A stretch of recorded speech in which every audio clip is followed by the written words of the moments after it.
Morning. My name is Brian Masse, Member of Parliament for Windsor West. I'd like to begin by acknowledging the land we are gathered in the traditional unceded territory of the Algonquin people. The Algonquin peoples have lived here on this land since time immemorial. We are grateful to have this opportunity to present in this territory.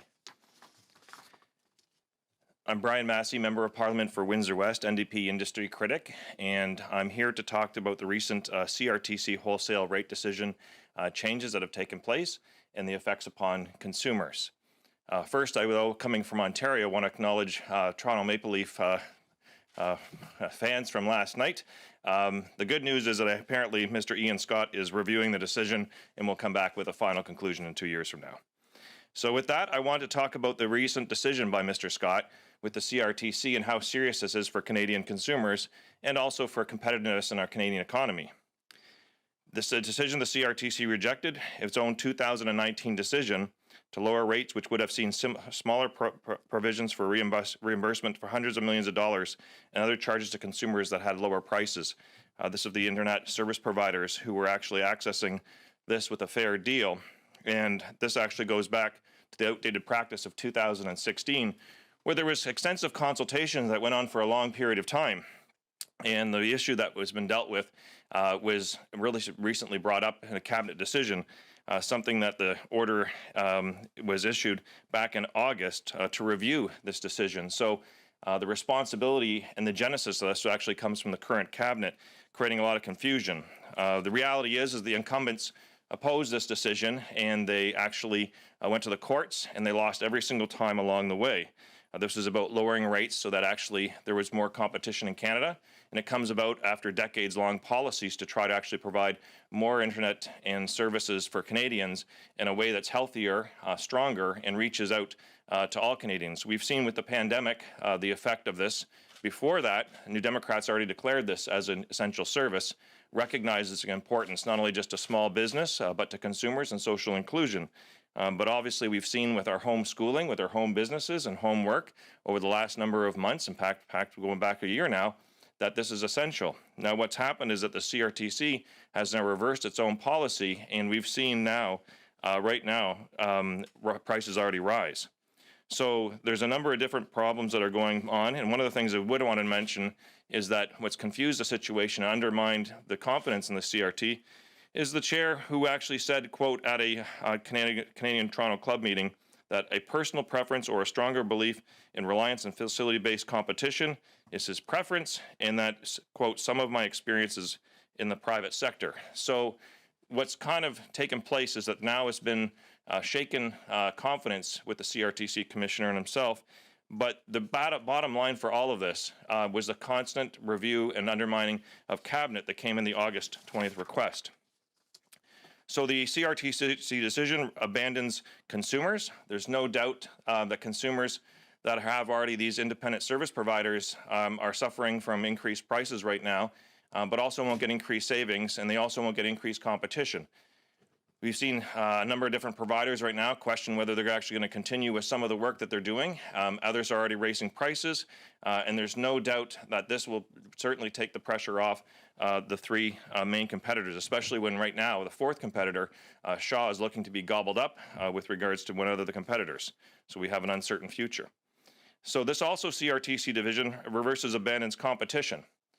There's no doubt, again, that when there's a growing sector of independent service providers, there's more access to different products and capabilities, not only just for regions that are underserviced, but also incumbent areas that actually have more robust types of services from the traditionals. And without that type of support to get into those markets, it becomes even more dangerous to be able to expand your operations. And that's one of the reasons why, again, this is a bad decision. So today we're asking as New Democrats for three market things to take place. First, Cabinet immediately overturn the CRTC decision, reversal, and go back to the 2019 decision that it was that caused this problem right now. So we're saying to go back to the 2019 decision, and again, this was done at Cabinet table to undermine the CRTC in many of the respects with regards to what had taken place in the past, and that was the biggest problem to start with. Number two, immediately refund the small independent ISPs at the level of 2019 wholesale price reductions for the ISPs, with a focus on refunding consumers or investments to connectivity for Canadians. So we're asking that those funds be allocated right away. There is a history of this, just so those with the longer history with regards to this, it was similar to the deferral accounts. There has been in the past the reimbursement of funds that were collected and sent back to consumers and others in that case, so it can be done. And lastly, as proposed in 2019 by the NDP, bring immediate price regulation into the market by freezing prices at the wholesale rate reduction in 2019 CRTC decision, allowing only for reductions to ensure this essential service finds stability for consumers and independent ISPs during the pandemic and going forward. So what we're saying right now is we need price regulation. This product that we have is so essential for our schools, our education, social inclusion, and the involvement in our communities and obviously the economy and competition and setting a framework for a whole series of different things. The chaos has to be ended right now, and so we're calling for price regulation. We've had this in the past. There's no doubt that it's provided, a good balance when it comes to profits versus pricing, and right now things are out of hand. So with that, I'll be open for questions, and thank you for your time this morning. And we will now take questions, starting with questions on the phone. A quick reminder, as usual, one question, one follow-up per reporter. Nous allons maintenant prendre les questions, commençant par les questions au téléphone. Un petit rappel, c'est toujours une question suivie par journaliste. Operator, do we have a first question? Thank you. Merci. Again, press star 1 on the device's keypad if you have a question. Faites étoile 1 pour toute question. First question, David Padden from the Canadian Press. Please go ahead. Your line is open. Thanks very much. This debate's gone on a long time, and I think we all heard what the minister said yesterday in response to a question in the Commons. And he bundled together his response to say, we not only need affordable internet or communications, but also quality internet or communications. And the bigger companies argue that to get quality, you need to spend a lot of money, and the result is that they compete with each other, but they feel the smaller ISPs don't pay their share of what it costs. What's your response to the government's answer and to the large companies' answer? Yeah, thank you. And I'll maybe answer that in reverse order. Is that to the companies, of course, they're going to attack their competition. There's no doubt about that, especially as you're trying to grow your market. And there's been nothing but short of a litany of evidence and testimony provided to numerous committees over the years. I have actually here one of the first I was on in 2003, chaired by then Walt Lestuc on foreign investment with regards to our telco sector and open competition in the world market. And there's been a series of passive-aggressive behaviors by the major three, and now it's going to be, looking at purchasing of Shaw and resolving that into the order. And that would be their natural response, is to undermine the personal credibility of the other companies and their products. I mean, there's no doubt that when they don't want to be interested in entering a market, that it becomes more difficult. Those markets, often they're rural, remote, or they have challenges over geography and a number of different issues that they have to deal with. So it kind of creates problems, especially as they're trying to start up, and especially with this undermining of consistency of the revenue cost to actually provide the service. That certainly only creates more problems for investment.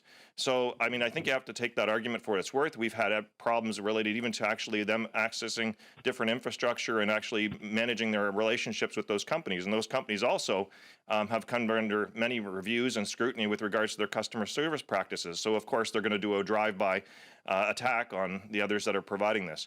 As for the minister, I'd ask him to check his mandate letter, or whether it is, again, a symbolic gesture from the Prime Minister, is that we're supposed to have competition. We're supposed to have a market that's going to be inclusive. And I wasn't surprised by his answer, because what they've done is they've basically asked the CRTC to do what they wouldn't want to come forward to do in the first place, and that is actually to protect the current status quo. And it's unfortunate because it is undermining the credibility of the CRTC in many respects. It's very difficult to see how the minister can actually, kind of look through this model here and not see that we're going to be dependent upon basically a small group of companies for competition. As players drop out, as players increase prices, as some probably will get bought out with regards to this decision.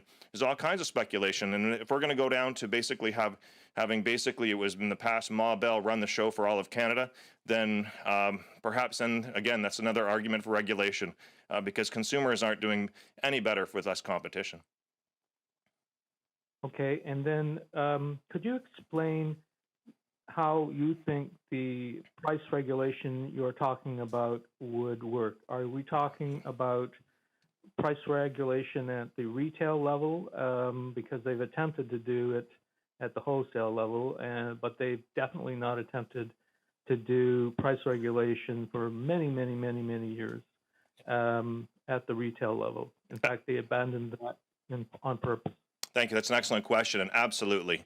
The time has come that we need to make sure that there's going to be stability in the market. The time has come that the mixed messages from the cabinet have had an effect upon what's taking place right now. So we need the plan that we're offering back to Canadians is to reject, and overturn what the CRTC has just done, acknowledging that cabinet was the one that created this problem to begin with. Number two, provide some resources back to what we expected that those independent service providers were supposed to get. And then number three, bring in some retail regulation with regards to pricing, because we pay, and the pandemic showed that the profits are there. Canadians are still paying amongst the highest prices in the world. Everybody's doing well except for the consumer and now the smaller ISPs. So that has to be rectified, and we need to actually provide the Canadian economy with some stability with regards to this. It's been one of the issues that I've heard as industry critic at small and medium-sized businesses in particular are frustrated over a lack of service. And this comes also from not just the smaller ones, but also the larger ones in terms of how they even actually operate in industrial parks and multiple hookups and a whole series of different things and their behavior related to those customer service relations. And then second of all, having the budgetary process to deal with the pandemic and then not having giant anomalies. So there's a small commercial market and also the residential. I mean, you just can't, if you're an MP and you just talk to your constituents about families struggling to get online, the bills that are piling up, the fact that, if you have multiple kids, they have to be on multiple streams with multiple schools. It's just a situation that requires some intervention right now because the status quo is not acceptable. And the end result of what the decision here is we're already seeing prices go up. Prices are already going up and competition is decreasing. So that's a net result from the cabinet decision. Opérateur, prochaine question. Thank you. Merci. Once again, please press star one on your device's keypad if you have a question. N'hésitez pas à faire étoile 1 sur votre appareil pour toute question. Next question is from Christopher Gooley from CRTC.ca. Please go ahead. Hey, good morning, Brian. Oh, good morning, Chris. Thanks. Several third-party ISPs have called for the removal of Ian Scott as chairman of the CRTC. What do you make of that? Is that something you'd support as well? Well, I personally am not going to make that call, and I'm not surprised they are, given the comments, and that's why I referenced them that Mr. Scott made. I don't know if he's auditioning for another job after his appointment finishes or not. So I want to make sure that where this comes from is a sincere expression, I think, of frustration over the inconsistencies. And one of the things that I heard, Chris, for many, many years is the CRT's length of decisions and what that costs. And I heard that even from the larger providers in this too as well. It's a consistent recommendation through several reports over the almost 20 years I've been here. And to actually have the cabinet go back and actually redo a decision from the CRT to see that took so long is highly unusual. So for Mr. Scott himself, I think that he's kind of put himself in this position with regards to some of his personal comments. You can look at testimony at the House of Commons Industry Committee to see some of the inconsistency with one of those testimonies, but there's no doubt that the CRTC is in trouble right now, and I think that's having a confidence level issue that's significant, and Cabinet needs to intervene with a stronger mandate letter, and again, why we're calling for price regulation at this point in time. Yeah, do you think it's time to review the CRTC itself? Absolutely. There's no doubt. There's such a variance amongst the predictabilities that are necessary for a modern administrator of the public here that it requires that type of a review. And we've called for that before in the past. There has been some periodic reviews. There's also been pressing for resources and staffing at different times. So the CRTC model, in terms of what it faces right now, and there's very much a lot of fine men and women working at the CRTC doing a lot of great work for Canadians. And I just think that obviously the leadership is certainly undermined itself. The leadership coming from the cabinet asking for this reversal after the subsequent court case losses is exceptional. And so that whole undermining has taken place from the very top. I think that's one of the problems that has to be addressed. And it's still a great public service with lots to offer and a lot of good things for Canadians. But certainly when leadership like this is shaken, it affects everything. Opérateur, prochaine question. Thank you. Merci. There are no further questions registered at this time. Il n'y a plus de questions à ce moment-ci. And we'll now go to the questions in the room. David? Hi, Mr. Masse. David Thurton, CBC News. But the CRTC has acknowledged that they've made errors in their original decision. Shouldn't there be consequences to that? Shouldn't someone be forced to step down? Well, that's one of the things to to consider. But I mean, they're looking at evidence and materials that's a mountain, large, and going back so much of a dated time. So it sounds to me like, I mean, you're looking for a patsy or a fall person, and that seems to be like that the I guess, and this is another question for Mr. Scott is, he's basically questioning the staffing that he has. He's questioning the capabilities of the CRTC professionals that were there to evaluate all that mountain of information and material, which apparently he's done on his own or with a small cabal group or something like that, that's come to a different conclusion after all that time and all that energy and all that review. So that becomes a serious problem. And again, that's why I think that the undermining of the CRTC from Cabinet with regards to the review is exceptional, especially given the court cases. And I think that, again, that the overall organization has a problem mostly at the top that needs to be addressed. But again, this really goes back to Cabinet. Cabinet sets, and the Prime Minister sets a letter to the Minister of Industry. The Minister of Industry follows through with those mandates, and then the Cabinet then decides about what to do on CRTC decisions. And this one, they're totally offside with consumers. They're totally offside with competition.